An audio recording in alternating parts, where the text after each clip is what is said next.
And pre-release business already ಏನಾದರೂ ಆಗಿದೆಯಾ ಸಿನಿಮಾಗೆ ಒಂದು positive? C satellite digital O T T ಅವರು ಅಪ್ರೋಚ್ ಮಾಡಿಲ್ಲ, ನಾನು ಅಪ್ರೋಚ್ ಮಾಡಿಲ್ಲ. Okay. As of now thankfully from our rocking star Yash ಅವ್ರ ಕಡೆಯಿಂದ ಡಿಸ್ಟ್ರಿಬ್ಯೂಷನ್ ಎಲ್ಲ ಅನುಕೂಲವಾಗಿ ಮಾಡಿಕೊಟ್ರು ಕೆ ವಿ ಎನ್ ಸಂಸ್ಥೆಯಿಂದ.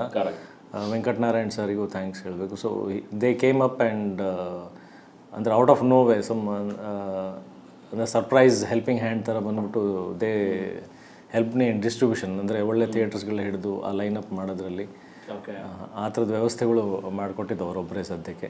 ಅದು ಬಿಟ್ಟು ಬೇರೆ ಯಾವುದು ಬಿಸ್ನೆಸ್ ಅಪ್ರೋಚ್ಗಳು ಆಗಿಲ್ಲ. ಓಕೆ. ಎಷ್ಟಾಗಿದೆ ಸದ್ಯಕ್ಕೆ ಬಜೆಟ್? 8.5 crores precisely.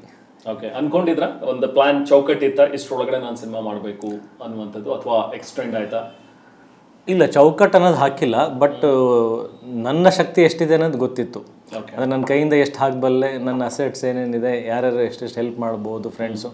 ಸೊ ಇದನ್ನು ನಾನು ಅದೇ ಸಾಲ ಅನ್ನೋ ವಿಚಾರಗಳು ಏನು ಬರ್ತಾಯಿಲ್ಲ, ತೊಗೊಂಡ್ರು ನಾನು ಎಷ್ಟು ಮಟ್ಟಿಗೆ ತೀರಿಸಬಲ್ಲೆ, I should be able to afford that.